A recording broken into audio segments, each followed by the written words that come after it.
कबीरा बाँचे आखिन लेखा, पंडित बाँचे पोथिन लेखा। हम तो आंख से जो देखते हैं वो बोल रहे हैं।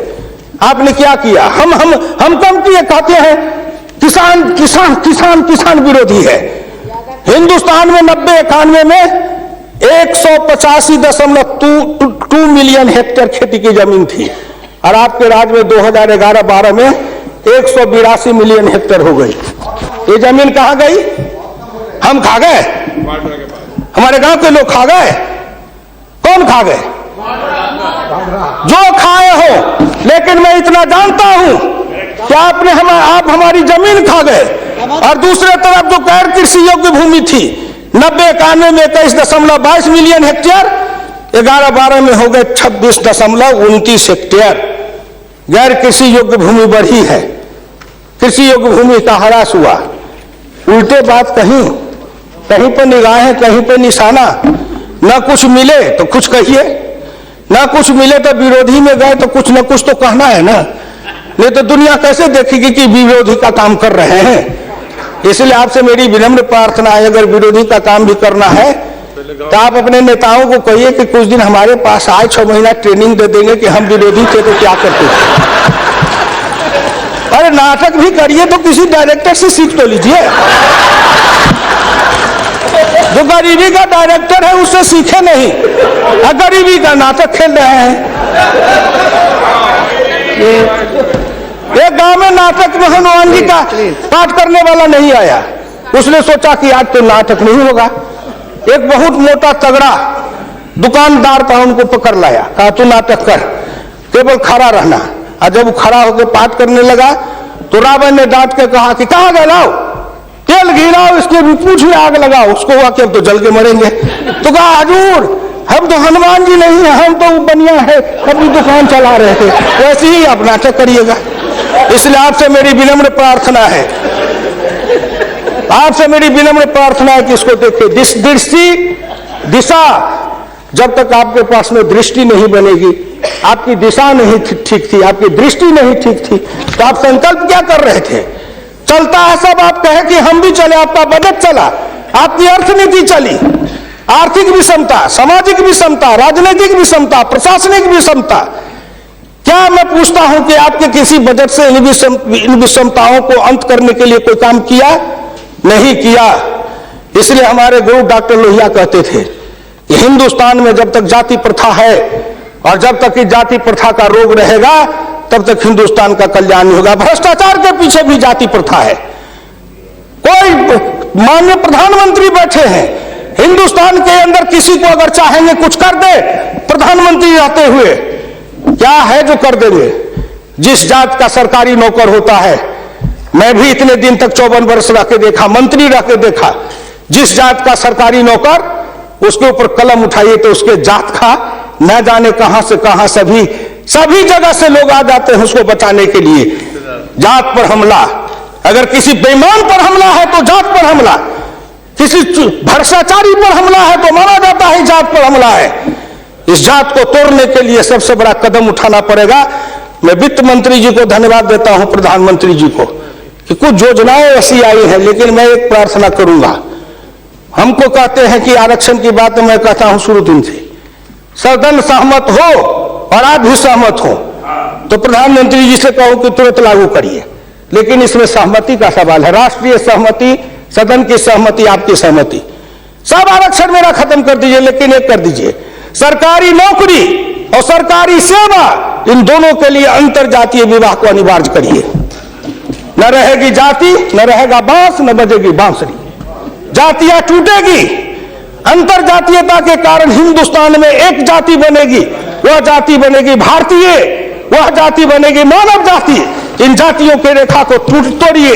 इसके लिए अगर कर सकते हैं तो आप सहमत है तो बोलिए।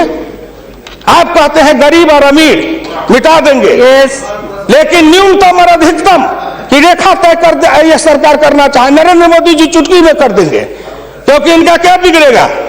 इनका कुछ नहीं बिगड़ेगा। नरेंद्र मोदी जी अगर न्यूनतम और अधिकतम की रेखा तय करेंगे तो इनका कुछ जाएगा, न परिवार का जाएगा, न बाल बच्चे का जाएगा, किसी का कुछ नहीं बिगड़ने वाला है।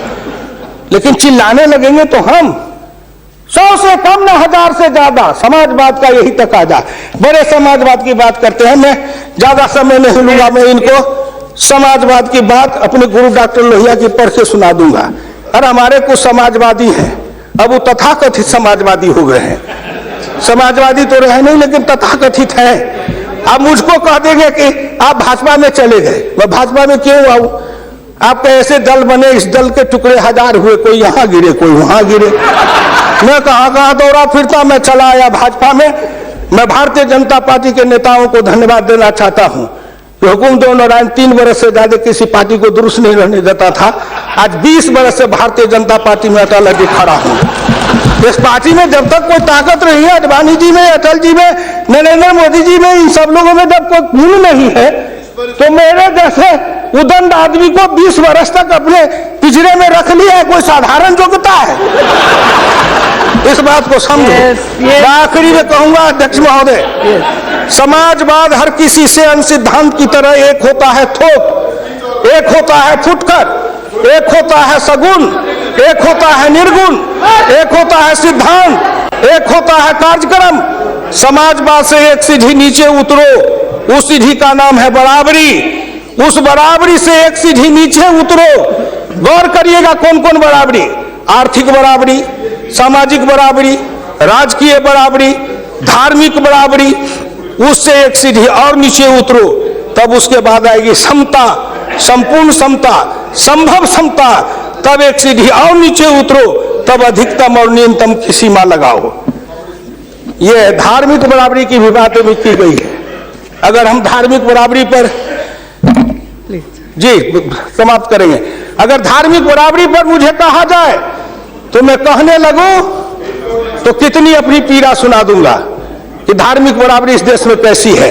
उसके संबंध में मैं ज्यादा समय नहीं लेकर के केवल आपके सामने मैं सुना देना चाहूंगा। समन्वय 2 तरह का होता है, एक दास का समन्वय, एक स्वामी का समन्वय। मैं नहीं कहता, महान समाजवादी अर्थशास्त्री डॉक्टर लोहिया ने इसी सदन में 26 मार्च 66 को कहा था। गौर से शब्दों को सुनिए। समन्वय 2 तरह का होता है, एक दास का समन्वय, एक स्वामी का समन्वय। पिछले 1000 बरस के इतिहास से हिंदुस्तान ने स्वामी का समन्वय नहीं सीखा, वह एक दास का समन्वय रहा है। मैं तो श्री नरेंद्र मोदी से सरकार से कहूंगा कि 1000 साल से भारत दास भाव से सांस्कृतिक समन्वय में रहा है। अगर वो स्वामी भाव का समन्वय में भारत आना चाहता है तो क्या अपराध है? इसलिए उन्होंने कहा इस समन्वय में खाली परदेशियों को ही दोष नहीं देता, उनके सबब से जितने भी इतिहासकार हैं वे सभी जहर में बिल्कुल घुल जाते हैं। आज भारत के 2 इतिहास के स्कूल हैं, एक डॉक्टर ताराचंद, एक डॉक्टर मजुमदार, एक और है जो दोनों के दोनों इसी समन्वय धारा के हैं, विविधता धारा के हैं। भारत क्या है उसको भूलकर भारत के जो विभिन्न अंग है उनकी तरफ निगाह चली जाती है। क्या बात करते हैं साहब? तो इससे मेरी विनम्र प्रार्थना है सदन से, अध्यक्ष महोदय, मैं हाथ जोड़ के प्रार्थना करता हूं सदन से भी, और इस लोकसभा के चैनल को हिंदुस्तान के करोड़ों लोग देख रहे हैं। मैं उन गांव के गरीबों, किसानों, मजदूरों से कहता हूं, गांव गरीब, मजदूर, किसान, पिछड़ा, दलित और नौजवान, मिलके देश बनाओ, आओ देश बनाएंगे।